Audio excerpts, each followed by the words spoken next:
Sage Wanderer here, coming at you from my van down by the river.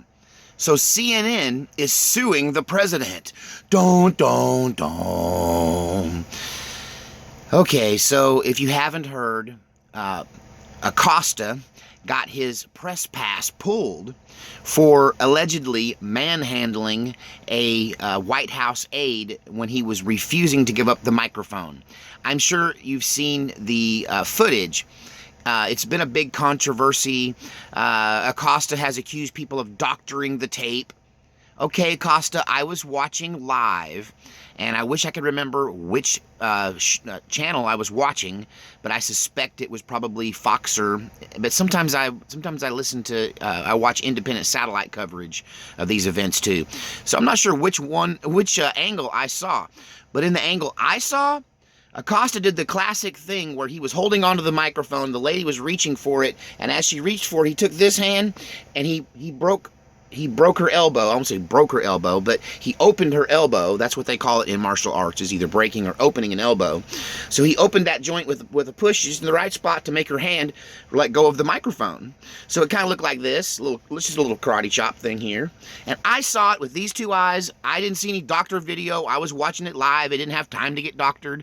So I hereby stand and testify that I saw Acosta touch this woman's arm. Okay, so he did commit assault in his effort to refuse to give up the microphone. Now, for that and much other documented rude behavior on his part, Donald Trump pulled his press pass. Now, I don't recall somebody being kicked out of the White House press conference in the past, but I think it's because everybody in the past was smart enough to understand the concept of what was going on in that press conference. And that even though they may have been angry, even though they may have thought the president was an awful person and lying, they never said as much, and they never showed their anger, and they never called the president a liar, and they never contradicted the president right to his face. You know, Sam Donaldson back in the day used to battle around with the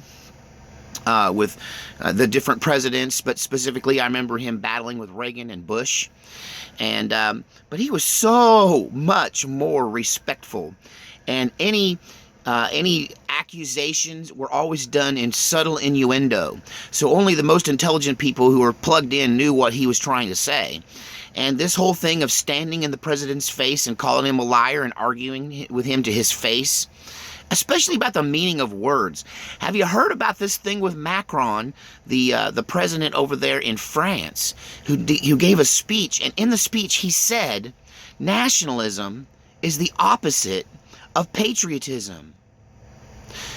Okay, I'll give him a break because maybe he's French and he doesn't understand the English language very well, or maybe he's just a little stupid. I never had a big love for the French, and they never had a big love for us Southern rednecks neither.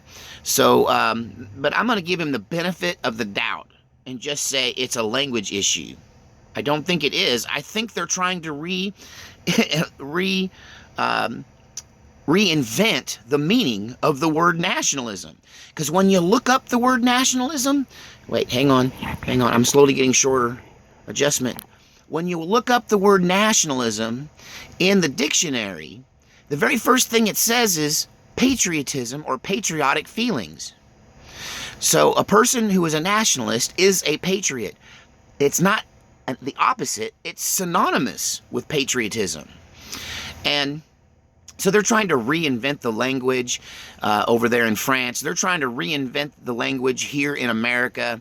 And this is what CNN has been doing for at least a decade that I know of, and most intensely for the last couple of years, is reinventing terms. You know, the young conservatives labeled themselves the alt-right. And that was an alternative to the regular right, or an alternative to rhinos, or to corporate globalist Republicans. And so they were kind of a populist young, and they were trying to create a new thing. And Hillary Clinton globbed onto that, turned that around and said alt-right equals Nazi. So now if someone's an alt-right, it's the same as calling them a Nazi. Is now to be a patriot, someone's going to call, if I'm a patriot, that means you're the opposite, you know, but if you're a nationalist rather, or a patriot, they're changing the terms of both of those to make them the opposite, really.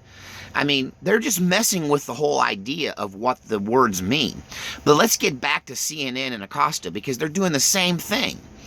So this whole thing reminds me of a little child whose parents spoiled him by giving him a candy bar after lunch every single day. Every single day of his life, whether he wanted one or not, they gave him a candy bar after lunch. But then he started to be a bad boy, and he started to sass back, and he started to show how spoiled rotten he was. And so his mama and his daddy got together and said to him, "No more candy bars at lunch. You just don't know how good you have it around here, and we're going to take away this special gift that we have given you."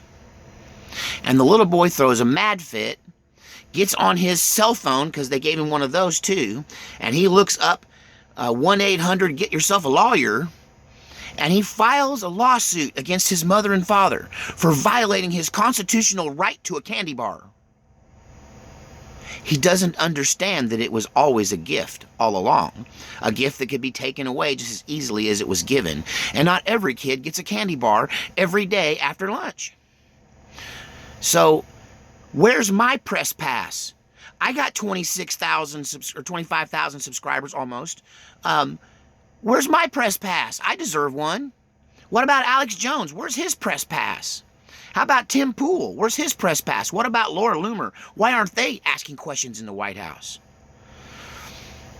Here's the thing that Jim Acosta doesn't seem to understand. I start to think that people over at CNN are retarded, but I know they're not. They're acting retarded because they're so dang angry, and they're so dang anti-American and anti-Trump.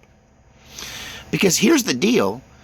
There is no right to give you a press pass. You do not have a right to a press pass just because you work for CNN.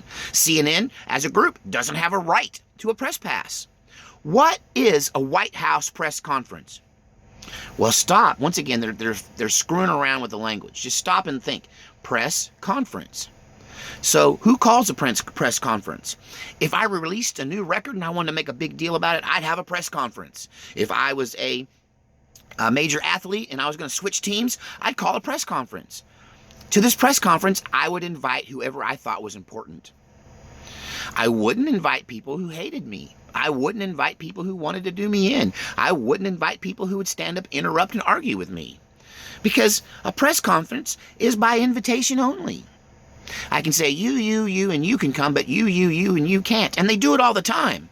Oh, sure, you from CNN can come over here, and you can be at the press conference, and you from CBS, and you from ABC. Oh, you're from InfoWars? Oh, you don't count. See how that works? So now CNN, oh, you're from CNN. Oh, you don't count. Because it's by invitation only.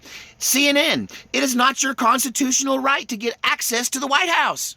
No more than it is my constitutional right to get access to the White House. I don't have a right to go into that press conference, and neither do you anymore. They should pull CNN's, all of them. All of them. It's not your right.